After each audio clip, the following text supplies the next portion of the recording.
సొంత ఊరికి చాలా సంవత్సరాల తర్వాత వస్తే ఏ ఆనందం ఉంటుందో ఇవాళ మిర్చిలో మిమ్మల్ని కలుసుకుంటుంటే నాకు అంత ఆనందం ఉంటుంది.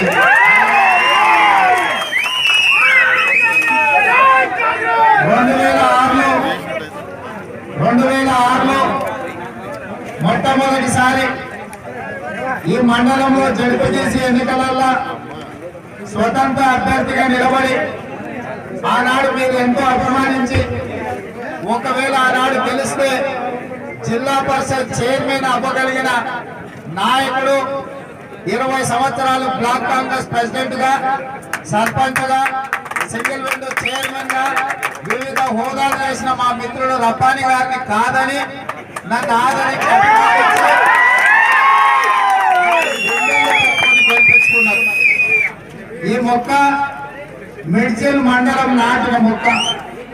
ఈ మొక్క ఇవాళ ఇంత ఎత్తుకు ఎదిగి కాంగ్రెస్ పార్టీలోనే మీ అందరి అభిమానం చుమ్మగొరినంత నాయకుడుగా, ఆ తర్వాత ఎమ్మెల్సీగా, 2 సార్లు ఎమ్మెల్యేగా, ఈ రోజు ఉభయ రాష్ట్రాలలో గుర్తింపు పొందిన నాయకుడిగా నేను ఎదుగుతున్నానంటే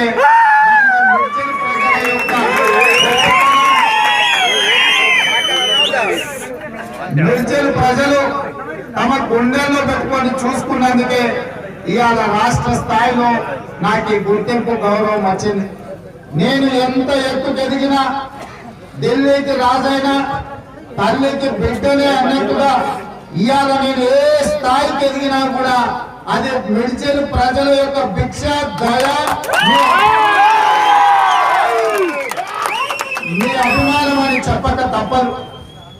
కాబట్టి నాకు కొంత సమయం పట్టినా, నేను ఎక్కడైతే ప్రాతినిధ్యం వహిస్తున్నానో ఆ ప్రజలల్లా బిజీగా ఉన్నా, ఇప్పుడు ప్రత్యేకమైన సందర్భం వచ్చింది.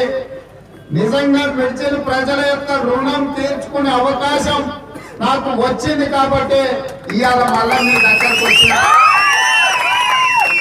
ఆనాడు ఈ ప్రాంత అభిమాన నాయకుడు, రైతులకు, ఉద్యోగస్తులకు అందరూ అభిమానించే నాయకుడు దాప గోపాల్ రెడ్డి గారి త్యాగాలను గుర్తుపెట్టుకొని వారిని స్ఫూర్తిగా తీసుకొని రాజకీయాలకు వచ్చిన ఈనాడు వారి విగ్రహావిష్కరణ కోసం పునాది రాయికి టెంకాయ కొట్టడం అంటే నిజంగా జన్మ ధన్యమైనట్టే.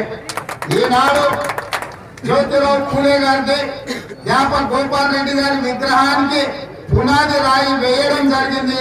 తొందరలోనే మళ్ళీ విగ్రహం